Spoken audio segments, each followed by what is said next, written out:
Muy buenas tardes, ¿cómo les va? Hoy en Esta Boca es Mía vamos a estar abordando el tema de la explotación sexual infantil. Ya saben que, bueno, hay 5 procesados por el caso con prisión por el caso reciente. Otros datos que tenemos hoy, proporcionados por el propio INAU, es que hay una investigación en curso también en paralelo y que se maneja un total de unos 300 y pocos casos en el 2016. El INAU habla de indicios de 300 y pico de casos en el 2016, que no todos fueron judicializados, que sí la gran mayoría tiene lugar en contextos muy vulnerables desde el punto de vista socioeconómico, que no hay un perfil concreto del consumidor o explotador, digamos. Son muchas preguntas para hacernos. La justicia, en este caso reciente además, determinó que no había omisión de deberes de la patria potestad de los padres de estas menores. Bueno, eso también hace que uno se haga muchísimas preguntas, ¿no? Se sabe que el abordaje es absolutamente complejo y que, si bien al grito uno podría decir, ¿cómo que no hay omisión? Siempre que hay un menor que en tal o cual circunstancia está atravesando esta situación, hay responsabilidad de los padres. Bueno, tal vez sí, pero hay que ver qué pasa si uno en la intervención institucional, bueno, toma la medida de quitarle la patria potestad a esos padres, madre, padre o quien esté a cargo, digamos. Siempre hay un daño colateral que puede ser minimizado o maximizado. Digo, no es nada sencillo. Y me parece que es un buen momento para hacer algunas preguntas sobre esta temática y en qué estamos en nuestro país, más allá de este caso concreto que hoy nos ocupa, ¿no? Pero antes, si me permiten, y también vinculado a menores, saben que hay algunos muchachos que están fugados en este momento, ¿no? Del ex hogar SER de la colonia Berro, que hoy se llama MDI, tengo entendido.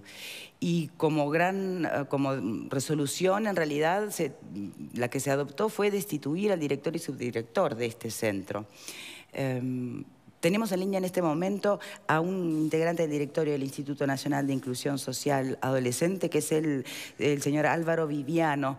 Lo tenemos en línea en este momento. ¿Me escucha bien? Te escucho perfecto. Buenas tardes. Buenas tardes. ¿Cómo le va? Bien, bien. Primero, ¿alguna reflexión sobre esta medida de la destitución del director y subdirector de este centro en particular? Sí, yo capaz que le cambio el dramatismo al nombre, ¿no? Para nosotros, sin lugar a dudas, no es posible soslayar la situación de la fuga que vivimos, sí, pero está también en un proceso que veníamos evolucionando ya desde hace un tiempo de disponer un cambio en la gestión del instituto, por varias razones. Una que tiene que ver con que, bueno, nuestro cometido es la inserción social y comunitaria de los adolescentes en conflicto con la ley penal, y tenemos varios cometidos. Y en ese sentido habíamos entendido que seguramente por varias circunstancias, por desastre, porque no es sencillo dirigir un centro de esta naturaleza, advertíamos algunos resquebrajamiento a esos parámetros, no advertíamos la debida solidez en la gestión del centro, y creíamos que, bueno, era oportuno en este momento imponer un cambio, pegar un viraje, disponer de un nuevo proyecto de centro que nos permita salir de una situación difícil y direccionar, obviamente, la gestión del centro hacia otro lugar.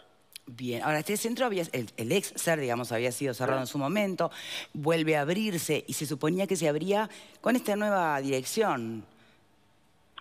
Sí, ahí nosotros tenemos 20 internos, mayores de edad, sí, mayores de edad todos, en un sistema se supone de máxima seguridad, que bueno, no voy a inventar cosas que ustedes han visto otros días, sí, donde hemos tenido algunos problemas. Bien, ahora cuando uno escucha, por ejemplo, declaraciones de funcionarios, ¿no?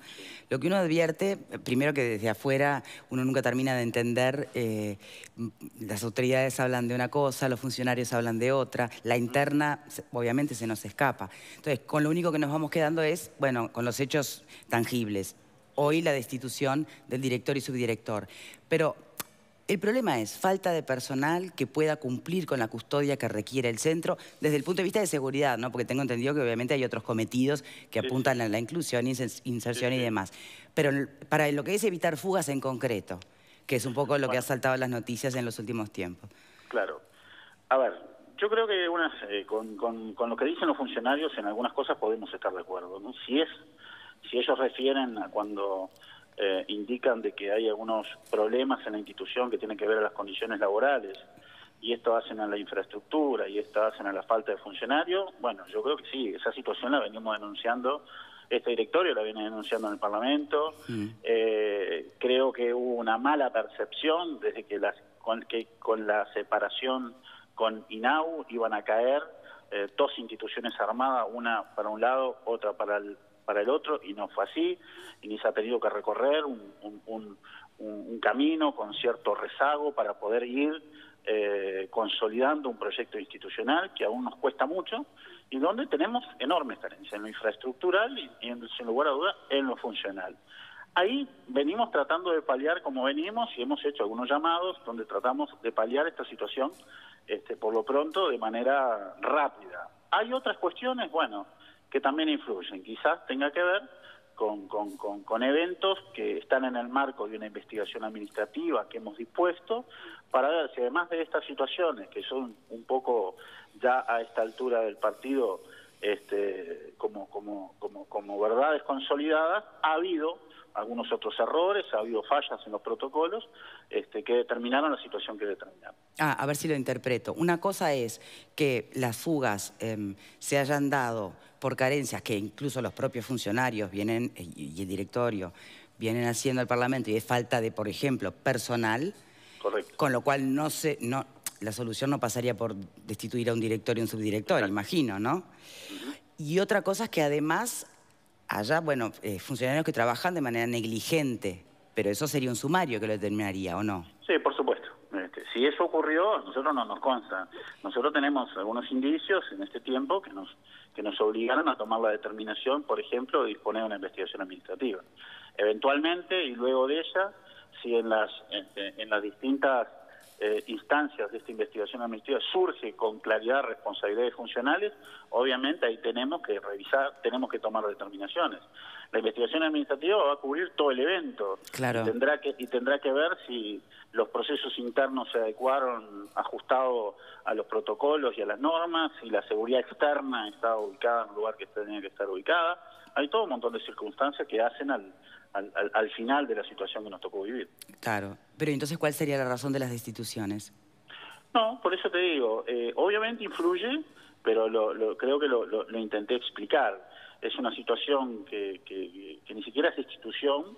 Nosotros entendimos que era un cambio. Y digo destitución porque, no es destitución porque eso va contra seguramente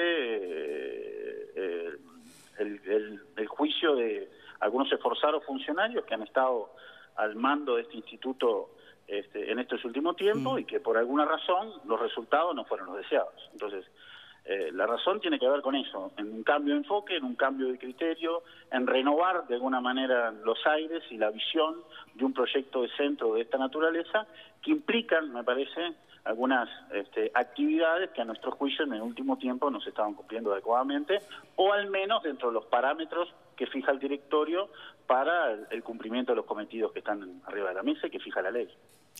¿Está complicada, está tensa la relación directorio y funcionarios? No lo digo por este episodio en concreto, digo mirando hacia atrás, ¿no? La judicialización de conflictos de un lado y hacia otro. Bueno, yo creo que lo que hemos tratado, hemos vivido algunos episodios, me parece que este último tiempo nos encontró en un conflicto severo que creo yo con un poco de diálogo, con un poco de criterio un poco más fino de ambas partes, nos llevó a entablar un acuerdo en el Ministerio de Trabajo y por lo pronto en estos tiempos tener un poco más de paz en lo que hace a los mecanismos de gestión de este instituto. Yo creo que es imperioso que tanto funcionarios como directorio recobren una línea de diálogo permanente, una línea de diálogo altruista, le diría yo, porque es una institución con cometidos muy sensibles. Si por algún lado se resquebraja, se termina resquebrajando la misión que nosotros tenemos, más allá de las responsabilidades funcionales de la dirección. Parece que el esfuerzo está planteado ahí Y bueno, trataremos en lo que viene de ambos o ambas partes aportar lo que tenemos que poner, en definitiva, para que INISA funcione mejor. Bien. Y con respecto a los adolescentes fugados al día de hoy, ¿cuántos son? ¿Qué debería saber la población? Bueno, son 3 adolescentes en conflicto con la ley penal que están siendo, obviamente, con nuestros servicios y con el Ministerio del Interior, los esfuerzos para, bueno, rápidamente volverlos al lugar donde tienen que estar. Tengo entendido que hay 2 con cargos de homicidio, ¿no? Más que 3 adolescentes en conflicto con la ley penal no te puedo decir. No, mire que esto salió en la prensa hoy. Por eso lo sé que está dicho en todos lados. Lo que pasa es que nosotros tenemos que adherir a algunos protocolos. Está muy bien. Bueno, Viviano, le agradezco mucho por esta llamada telefónica. Con muchísimo gusto. Que pasen bien. Muchas gracias. Bien, ¿quieren hacer alguna reflexión sobre lo que este director nos comentaba? No, acá hay, por lo visto, una serie de... A ver si entendí bien, a ver si sigo bien a Viviano. Una serie de irregularidades que, en todo caso, esto de las... Lo claro es que no pudo decir mucho. Eso es lo único claro, ¿no? Que esto no pudo de las fugas... Bueno, yo igual creo que dijo más de lo que uno puede llegar a esperar en estos casos y en este tipo de tareas donde están tan acotados por normas, ¿verdad? Acerca de qué se puede decir, qué no, qué tanto. Situaciones que en general recorren un pretil bien angosto, ¿no? En todo caso, sobre este asunto me da la sensación de que hubo una acción directa que está vinculada con la fuga y en la remoción de un jerarca, ¿no? Más allá de que se quiera decir, con todo derecho, que seguramente habían otras razones. Bueno, mirá, se te escaparon ya demasiados en poco tiempo, hay que tomar una medida. Sí, pero si uno escucha a los funcionarios, si uno escucha también la versión de los funcionarios, se escapan porque no hay personal suficiente para poder controlar lo que hay que controlar. Sí, eso lo dijo Joselo en la anterior, ¿se acuerdan? Acá mismo, Joselo López. Hay otro asunto que igual yo veo que vuelve a repetirse y sobre el cual no hay respuesta. Yo no la he escuchado al menos, está la guardia perimetral policial, por afuera. Sí, sí, sí. Bueno, y se escaparon con la policía afuera. El tema es que tal vez, por eso decía el propio Viviano, se está investigando qué pasó con ese guardia, si justo no estaba en el lugar que tenía que estar, ubicando el lugar. Pero la vez anterior no estuvo el guardia la vez que no tenía que estar. Y en esta también. Lo chequeamos antes de empezar el programa. Son muchas hectáreas, son más de 200 hectáreas las del predio. No, pero esto es una manzana. Sí, bueno, pero... uno en la esquina, uno en la esquina, uno en la esquina. No es un sitio fácil de controlar, porque en la medida que... Si hay un flaco que se te da vuelta un muro, lo ves si estás en la esquina. Bueno, pero es imposible después, por ejemplo, ubicarlo en medio de ese lugar. Yo creo que acá la pregunta es, ¿qué ha pasado con aquellos proyectos de nuevos locales? ¿Qué ha pasado con la promesa de las autoridades? Yo recuerdo a Marina Arismendi decir que iba a dinamitar la Colonia Berro cuando anunciaba que la iba a cerrar. Los llamados a licitación para la construcción de hogares que cumplan con las normas internacionales han quedado desiertos. ¿En qué está todo eso? Me parece que es la pregunta interesante. Además de otra cosa, ¿cuándo vamos a conocer el modelo que se va a aplicar para la rehabilitación de los menores infractores? Yo voy por ahí. Porque por ahí decía Viviano, no cumplió con las expectativas. ¿Y cuántas veces hemos asistido a que no cumplieron con las expectativas, cambiamos las autoridades de los hogares y seguimos teniendo hogares que son observados por la Comisión Internacional contra la Tortura, chiquilines que salen un rato al patio, que viven en celdas, que están medicados? Eso sigue pasando. Pero acá había un modelo, ese es el punto. Acá había un modelo que se estaba Hubo implantando. un modelo en la administración anterior. Exactamente, acá se extraña Salsamendi, vamos a decir la verdad. O sea, de alguna manera, más allá de que el INISA está separado, descentralizado ahora del INAU a partir del 2015, de alguna manera no hay un rumbo. Que lo dijo Joselo López, lo había. Y además, obviamente, la presidenta de INISA, que es Gabriela Pulco, tiene unos problemas tremendos con los funcionarios, ¿verdad? Acá tenemos un montón de problemas que tienen que ver con que no hay un camino. Que estoy de acuerdo con lo que dice Verónica. Bien. Pero también es entendible que desde el lugar de directorio que ocupa quien conversaba con nosotros por teléfono, tiene que auspiciar de articulador y no de seguir profundizando las grietas. Me impresiona, Victoria, la rapidez con que se hacen estas remociones, cómo contrasta con la lentitud o inexistencia de remociones de casos de cargos políticos que se equivocan y que no pasa absolutamente nada, o lo que hacen es cambiarlos de lugar. Uno está tan curtido en estas cosas que me pregunto si no se utilizan, ya pienso mal, ¿no? Si no se utilizan estos acontecimientos para remover gente que se quería remover por otras razones.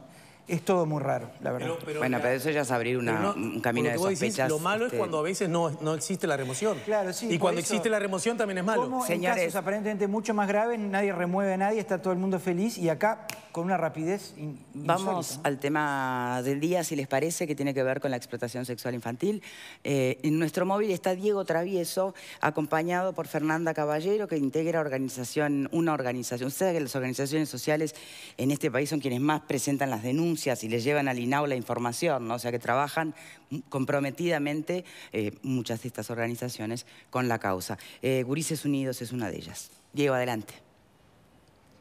Hola Victoria, ¿qué tal? Muy buenas tardes para todos. Gurises Unidos de 1989 está trabajando en este tipo de causas y estamos con Fernanda, como vos decías. Primero, Fernanda, muy buenas tardes y gracias por recibirnos. Buenas tardes, gracias por la invitación. Y bueno, el tema de hoy, el tema del programa es la explotación sexual de menores, este caso concreto que involucra a funcionarios de CUCSA. Primero, Fernanda, queremos poner en contexto un poquito de qué se trata la explotación sexual, si me lo podés decir. Bien, voy a tratar de ser bien clara y concreta. Nosotros hablamos de explotación sexual comercial de niños, niñas y adolescentes cuando un adulto, por lo general un varón, intercambia sexo con una adolescente o una niña por dinero o especies. Quiere decir, por plata, por billetes, contantes y sonantes o por otro tipo de cosas. Y nos parece importante destacar esto, que pueden ser una recarga de celular, como pasaba en este caso, boletos, un par de championes, entradas para un recital, alguna cosa que esa adolescente o esa niña pueda necesitar y que este adulto que está en una situación de poder bien diferente, en una situación asimétrica, detecta y utiliza para obtener el intercambio sexual. Cuando se habla de red de explotación sexual, no necesariamente tiene que ser una red como una organización delictiva, donde hay un jefe, donde hay otros cargos, sino es simplemente donde hay más de 3 personas que estén involucradas en este caso, ¿no? Exactamente. Muchas veces cuando uno piensa en red, se le va como la cabeza a grandes redes donde aparece un jefe, lo que uno está acostumbrado a veces a ver en las películas. Y acá yo creo que vemos una red. Acá había una serie de señores que estaban vinculados entre sí y que los unía a un fin, que era la explotación de estas gurisas, de estas adolescentes. Victoria, te estamos escuchando. Sí, a mí igual me llama la atención, Fernanda, buenas tardes, porque también escuchábamos ayer al abogado defensor de uno de los conductores que está en libertad hoy, es decir, que por lo pronto no está procesado, o sea que no habría evidencia hasta el momento de su involucramiento en el tema. Pero hacía referencia a la palabra red y que para él no era una red. Y yo me pregunto, de verdad, ¿en qué cambia que sea red o que sea un solo individuo explotador? Porque uno tiene la sensación de que si no hay red, entonces no es tan grave. ¿Qué se busca minimizar con llegar o no a si es una red o no? Si estamos hablando de un adulto o más de uno, pero con que ya haya uno alcanza con un menor. Yo comparto esto que vos decís. Nosotros creemos que sea un caso o miles, esto es gravísimo, haya una red o no haya red. Yo creo que esto tiene que ver con la capacidad también de investigarlo. De un tiempo a esta parte, para que crimen organizado sea quien investigue estos delitos, porque cuando hablamos de explotación sexual comercial estamos hablando de un delito que comete un adulto, es necesario probar, para que lo agarre crimen, que hay una red.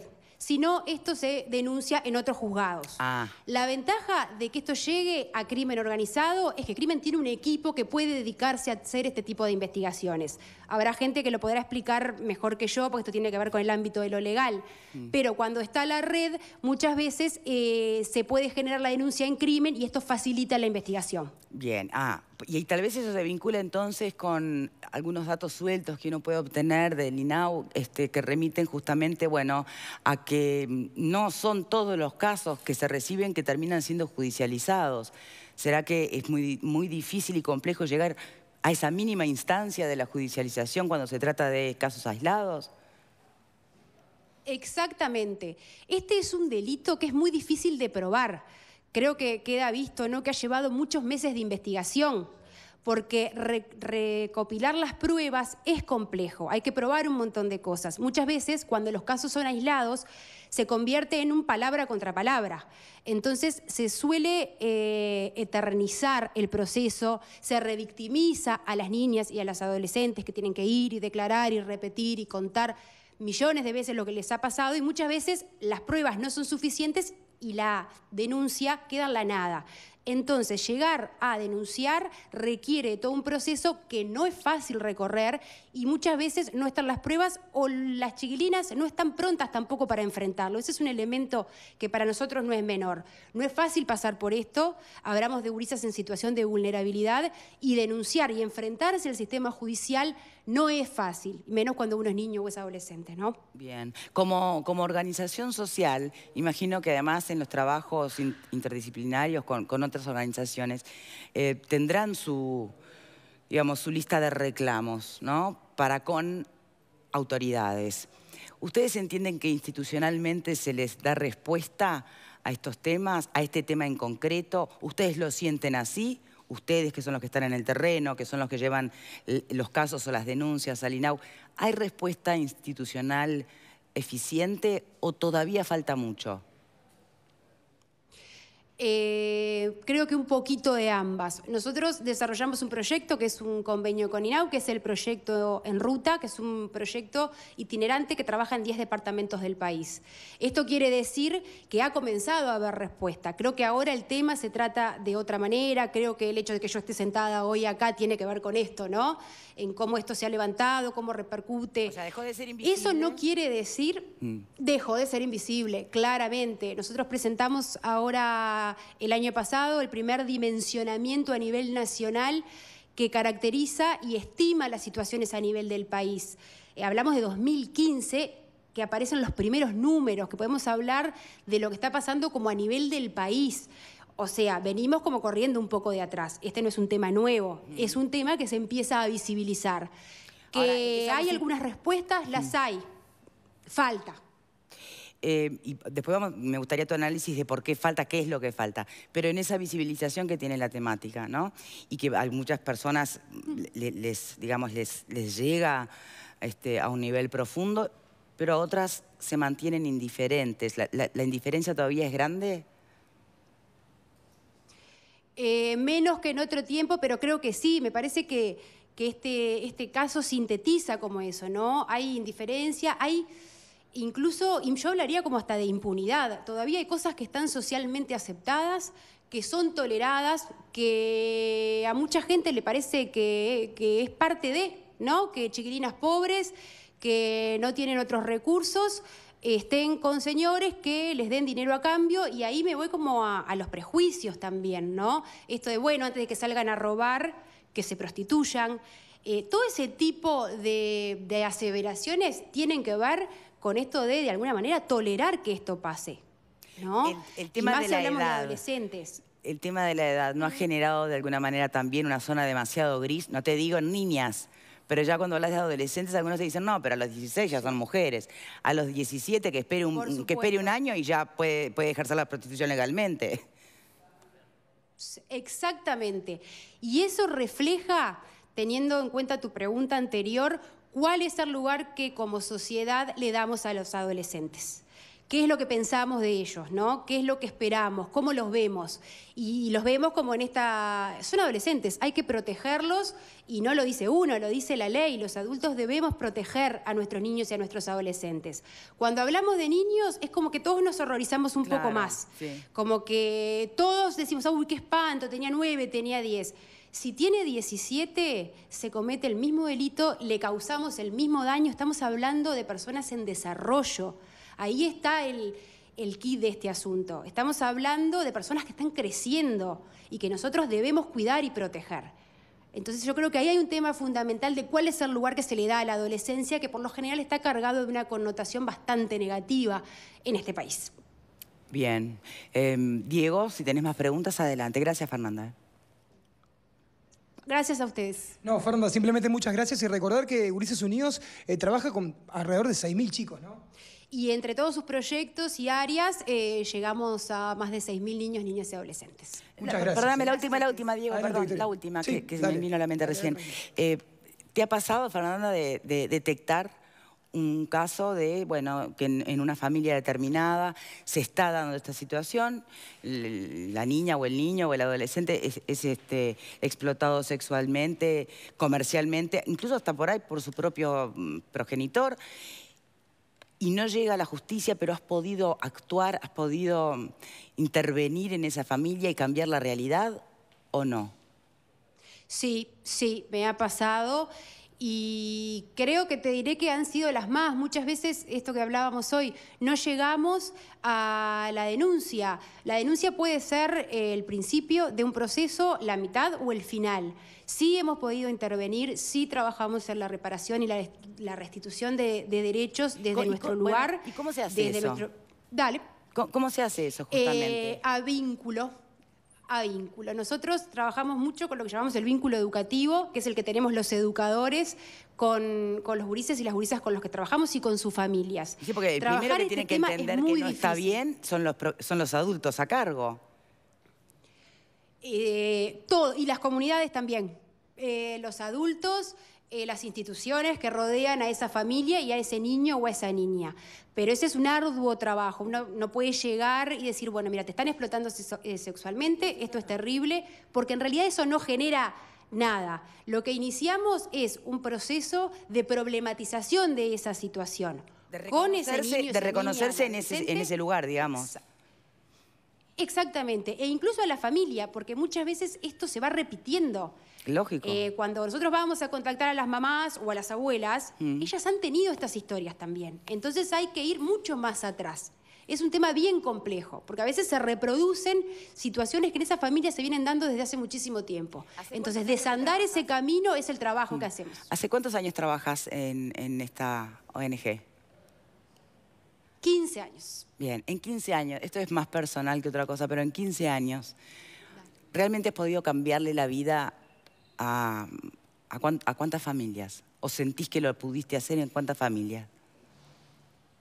Siento que familias con las que he trabajado han podido ellas mismas, con sus recursos y sus herramientas, y capaz que mi acompañamiento en algunos momentos, cambiar sus historias. No fui yo, fueron ellos. Yo lo que hago desde mi lugar es acompañar parte de ese proceso. El mérito y el esfuerzo es de ellos, no mío.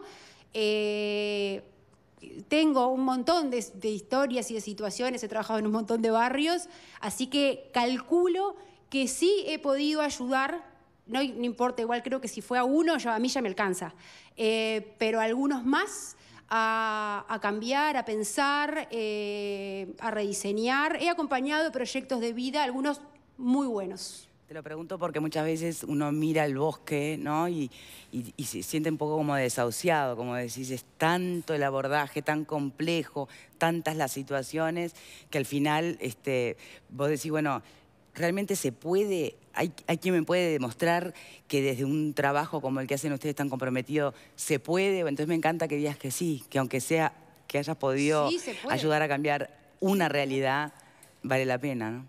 Sí. Vale la pena, siempre vale la pena y sí, se puede y creo que todos tenemos que apostar a eso. Siempre se puede. Puede llevar más, puede llevar menos y puede que fallemos, nos frustremos y fracasemos todos en el intento. Pero siempre vale la pena, sea uno, sean 100, y sí, claro que se puede. Si nosotros no creemos y confiamos en la capacidad que pueden tener nuestros niños y adolescentes de cambiar sus futuros, de mejorar, estamos perdidos. Entonces sí se puede, claro que sí. Muchas gracias, Fernanda. Gracias a ustedes. ¿Comentarios o reflexiones? Tengo un comentario que hacer. Yo soy muy escéptico en estos intentos cuando uno ve estas realidades. O sea, hay dos ejes, obviamente, que hay que atacar. Uno es reprimir la demanda, cosa que se hizo, supongo que con gran efectividad en este caso terrible de los señores de esa empresa de transporte. Ahora, el otro eje fundamental es analizar por qué se produce la oferta y encontrar los correctivos para que no se produzca la oferta. Y ahí me permito sospechar que no hay un problema de carencia de dinero, de necesidad económica, sino que hay un problema cultural. ¿Y separás las dos cosas? Hay niveles donde se ha naturalizado el comercio sexual y el abuso sexual a niños, se naturaliza, entonces ahí tiene que estar el Estado fuertemente, no solo estas elogiables organizaciones de la sociedad civil que tan bien trabajan con tanto esfuerzo, sino el Estado tiene que tener a través del sistema educativo, a través de la red de protección social que tiene un Estado como el nuestro desde el origen del siglo XX, tiene que tener realmente estrategias para evitar que las chiquilinas tomen naturalmente por ese camino. Se tiene que lograr. Somos un país pequeño. Países más grandes que el nuestro han tenido éxito en estas políticas bueno, viste que no son las sociales. chiquilinas que de un día se despiertan y se les ocurre la idea. Vienen de historias de familia donde la madre, la abuela, ¿no? Donde se ha naturalizado. Me permito discrepar con Álvaro. Yo creo que si vamos a ese mapa donde esto se da más frecuentemente, y no estamos hablando del abuso sexual de menores, estamos hablando del intercambio comercial de la actividad sexual de los menores, tenemos los lugares donde se han generado históricamente los cinturones de pobreza. Si tú analizás desde el punto de vista simbólico, por un boleto, por una recarga de celular. Estamos hablando de la exclusión que lleva, que la pobreza margina. Y entonces ahí, bueno, obviamente tenés un problema cultural, pero un problema cultural... Pero una cosa viene de la mano de la otra. Creado por las reglas del mercado. Si vos escuchás los audios, ayer circulaba un audio de una persona que trabaja en el transporte que advertía a los demás que no eliminaran un video. Se refiere a las menores como cosas, muy despectivamente. Es como una especie de regla del mercado. Y yo creo que lo que hay que hacer no es, bueno, tratemos de educar de que está mal, pero ¿por qué no educamos a los señores? Padres de familia que consumen estas cosas. Hay que meter los precios. Pero hay que educarlos porque ayer, por ejemplo, yo revisaba los comentarios de los televidentes de este programa y alguien decía, las nenas tenían 17 años.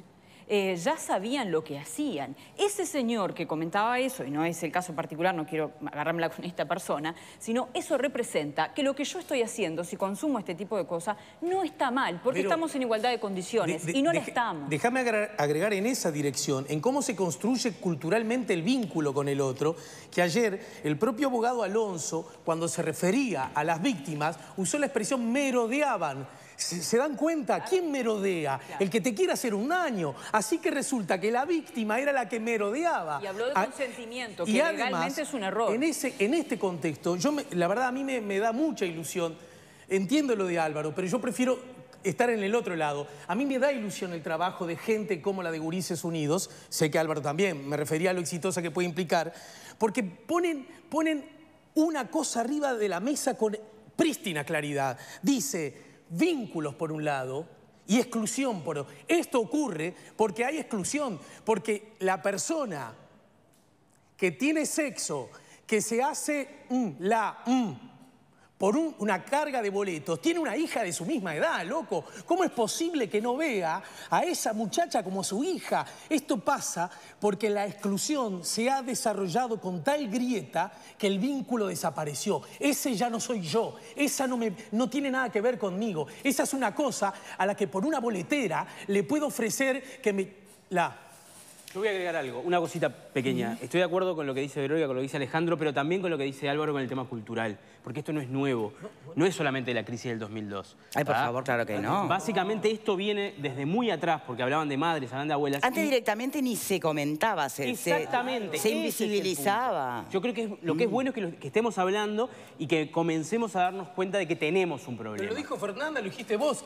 Por lo menos de esto no se habla. ¿Se acuerda de la película de la Argentina de Bember, no? De esto no se habla. Ahora se habla. Voy a dar una vueltita por tribuna, si me permiten. A ver, José Luis. Ah, perdón, tiene Ligia el micrófono. Que empiece Ligia igual y después se lo pasan.